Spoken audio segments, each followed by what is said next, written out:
तो भाइयों, आपका आइडियल इंग्लिश क्लासेज में आपका स्वागत है। तो कल हमने आपको प्रेजेंट इंडेफिनिट टेंस के बारे में बताया था और आज हम प्रेजेंट कंटिन्यूअस टेंस के बारे में बताने जा रहे हैं। तो सबसे पहले प्रेजेंट कंटिन्यूअस टेंस का पहचान।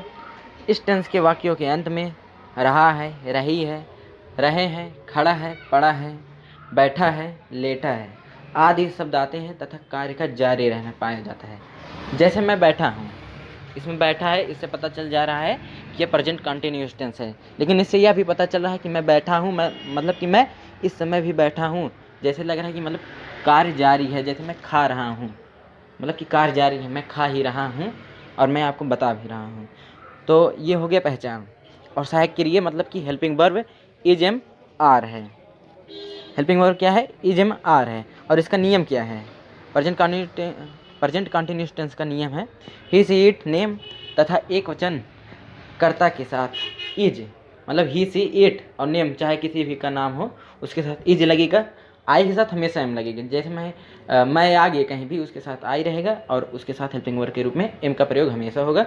और वी यू दे तथा बहुवचन कर्ता के साथ आर का प्रयोग करके वर्ब के आईएनजी फॉर्म लिख देते हैं। मतलब वर्ब के फर्स्ट फॉर्म में आईएनजी लिख देंगे। जैसे सी मीन्स देखना है, ये वर्ब का फर्स्ट फॉर्म है, उसमें आईएनजी जोड़ देंगे, सीम हो जाएगा। हाँ, इसमें ये भी ध्यान रखना, आई के साथ एम लगेगा, बाकी सभी बहुवचन कर्ताओं के साथ आर का प्रयोग होगा। तो इसमें हम सबसे पहले आपको अफर्मेटिव सेंटेंस बताने जा रहे हैं। इसका सूत्र हमने यहाँ पर लिखा है subject plus is am are plus verb के ING form plus object plus other word. अब हम इसका आपको एग्जाम्पल बताने जा रहे हैं। वह अपने भाई को पढ़ा रहा है, वह अपने भाई को पढ़ा रहा है। तो सबसे पहले हम इस वाक्य में देखेंगे पहचान। तो अंत में क्या रहा है। तो इसमें आपको पहचान में हमने लिखाया था रहा है, रही है, खड़े है, पड़ा है, बैठा है, लेटा है, ये सब है। तो प्रेजेंट कंटिन्यूअस टेंस है। तो इससे आपको पता चल गया कि ये प्रेजेंट कंटिन्यूअस टेंस है। अब सबसे पहले ये अफर्मेटिव है, इसमें साधारण वाक्य है।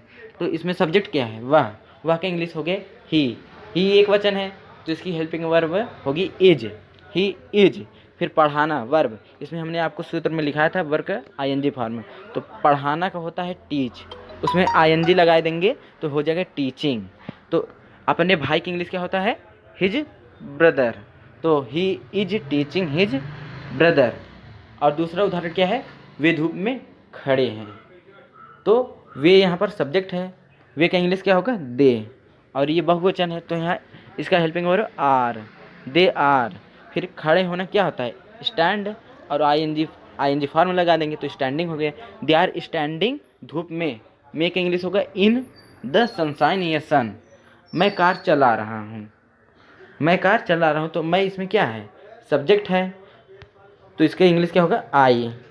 और उसके बाद आई के साथ हमेशा लगेगा एम, आई के साथ हमेशा क्या लगेगा? एम लगेगा। और चलाना का ड्राइविंग होगा, कार का a car, I am driving a car. Drive माने चलाना होता है तो उसका आईएनजी फॉर्म होता है ड्राइविंग होता है। तो आई एम ड्राइविंग ए कार। अब अगला सेंटेंस है निगेटिव सेंटेंस। अब हम प्रेजेंट कंटिन्यूअस टेंस के निगेटिव सेंटेंस को बताने जा रहे हैं। तो सबसे पहले यहाँ पर आपको यहाँ एक सूत्र है, इसके स्क्रीनशॉट भी खींच सकते हैं और पढ़ाते वक्त आप इसका नोट्स भी बना सकते हैं। तो इसमें हमने आपको सूत्र लिखा है subject plus is am are, उसके बाद नाट लगा देंगे। फिर वही सारा सूत्र है, सिर्फ हेल्पिंग वर्ब के बाद नाट लग जा रहा है। तो इसमें हम आपको डायरेक्ट उदाहरण बता दे रहे हैं। लड़के चुपचाप नहीं बैठे हैं, लड़के चुपचाप नहीं बैठे। तो इसमें लड़के क्या है? सब्जेक्ट है। तो इससे लग रहा है कि ये बहुवचन है तो इसका इंग्लिश क्या लिख देंगे? The boys. तो बहुवचन के लिए हेल्पिंग वर्ब होता है आर, उस पर सूत्र के हिसाब से हेल्पिंग वर्ब के बाद नॉट है तो यहाँ नॉट लिख दे रहे हैं। और बैठना का होता है सिट, लेकिन आईएनजी फॉर्म लिखेंगे तो सिटिंग हो जाएगा। चुपचाप का होता है साइलेंटली, साइलेंटली यहाँ वह एडवर्ब है तो क्या होगा? The boys are not sitting silently. फिर इसका नेक्स्ट उदाहरण है वह बिस्तर पे नहीं लेटा है। तो वह यहाँ क्या है? सब्जेक्ट है, सब्जेक्ट ही हो गया, एक वचन है तो इसके साथ इसका प्रयोग होगा। नहीं का नॉट लग गया। लेटना होता है लाई, आईएनजी फॉर्म लाइंग हो गया। ही इज नॉट लाइंग पे का इंग्लिश होता है ऑन द बेड। अगर मैं होता तो इन लगा देते हैं। अब आपको हम आगे इंट्रोगेटिव सेंटेंस बताने जा रहे हैं। इंट्रोगेटिव सेंटेंस में हमने आपको पहले ही बताया था कि दो प्रकार के होते हैं, first type, second type. First type में जिससे क्या से शुरू होने वाले वाक्य होते हैं और सेकंड टाइप में प्रश्नवाचक वाक्य बीच में आते हैं। तो हमने आपको ये पहले लिखा दिया था, उसे आप देख लीजिएगा। तो यहाँ पर आपको एक हमने सूत्र लिखाया है, इज एम आर क्या के स्थान पर क्या होगा, हेल्पिंग वर्ब हो जाएगा प्लस सब्जेक्ट हो जाएगा। अगर नॉट है तो नॉट लगा देना, मतलब वाक्य में नहीं होगा तो नॉट लगाना, वरना नहीं लगाना। प्लस वर्ब के ING form plus object plus other plus question verb. तो आपको यहाँ हम उदाहरण बताने जा रहे हैं। क्या चिड़िया अपने घोंसले में चहचहा रही हैं? तो क्या है, चिड़िया लग रहा है, हाँ बहुत सी चिड़िया हैं। तो आर द बर्ड्स, ये तो बहुवचन के लिए सहायक के लिए आर का प्रयोग है। तो सबसे पहले आर को लिख देंगे। तो आर द बर्ड्स चर्पिंग, चहचहाना क्या होता है, चर्पिंग, इसमें मतलब आईएनजी चहचहाना का आईएनजी फॉर्म होता है चर्पिंग। तो आर द बर्ड्स चर्पिंग। तो चिड़िया का अपना क्या होगा, ये बहुवचन है ना, तो अपना के बहुवचन के लिए देयर का प्रयोग होता है। तो are the birds chirping in their next मान क्या होता है, घोंसला का तो नेक्स्ट होता है, लेकिन जब बहुत सारे घोंसले हैं तो उसमें एस जुड़ जाएगा, इससे बहुवचन बन जाएगा। अब यहाँ आपको हम दूसरा उदाहरण बताने जा रहे हैं। अब हम आपको यहाँ दूसरा उदाहरण बताने जा रहे हैं। क्या मैं सेब नहीं खा रहा हूँ? तो मैं के साथ हमेशा एम का प्रयोग होता है, और मैं की इंग्लिश होती है आई। तो एम आई यहाँ पर नहीं है वाक्य में, तो एम आई नॉट, खाना का होता है ईट, आईएनजी फॉर्म हो जाएगा eating. Am I not eating, सेब का हो जाएगा एप्पल। अब यहाँ हम आपको इंट्रोगेटिव का सेकेंड टाइप बताने जा रहे हैं। यहाँ हमने एक सूत्र लिख दिया है, फार्मूला आपको हम लिख दिए हैं, इसको डाल लीजिएगा। ये एकदम सेम टू सेम है, सिर्फ सबसे पहले क्वेश्चन वर्ड आ जाएगा, मतलब जैसे वाक्य में जो बीच में आए क्वेश्चन वर्ड उसको लिख दीजिएगा, plus is am are plus subject plus not plus verb के ING form plus subject plus other word. अब हम आपको यहाँ उदाहरण बताने जा रहे हैं। तुम्हें कौन बुला रहा है? तो कौन का इंग्लिश क्या होता है, हु।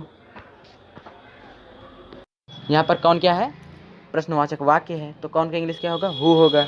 तो हमने यहाँ हु लिख दिया। फिर सूत्र के अनुसार यहाँ पर सबसे पहले हम सहायक क्रिया लिख देंगे। तो एक कौन आया है, इससे पता चला जा रहा है कि यहाँ हेल्पिंग वर्ब इज लगेगा, क्योंकि एक वचन का सहायक क्रिया इज होता है। तो हु इज, बुलाना का होगा कॉल, आईएनजी फॉर्म हो जाएगा कॉलिंग। तुम्हें यहाँ पर ऑब्जेक्ट है, ऑब्जेक्ट का इंग्लिश हो जाएगा यू, क्योंकि यू का ऑब्जेक्ट भी यू होता है, हु इज कॉलिंग यू। यहाँ पर दूसरा उदाहरण है, वे यहाँ क्यों नहीं रह रहे हैं? तो यहाँ पर बीच में क्यों आया है, क्यों का इंग्लिश होगा वाई, और वाई तो क्यों, वे क्या है, बहुवचन है, तो यहाँ पर आर लग जाएगा, वाई आर दे, यहाँ पर नहीं है तो नहीं, नॉट लगा दीजिएगा, वे वाई आर दे नॉट। रहना का होगा लिव, आईएनजी फॉर्म होगा लिविंग, यहाँ का इंग्लिश होगा हियर। तो why are they not living here. अब बहुत लोगों को जैसे प्रश्नवाचक शब्द का इंग्लिश भी नहीं आता है, तो हमने यहाँ पर लिख दिया है, इसको नोट कर लीजिएगा पढ़ते पढ़ते।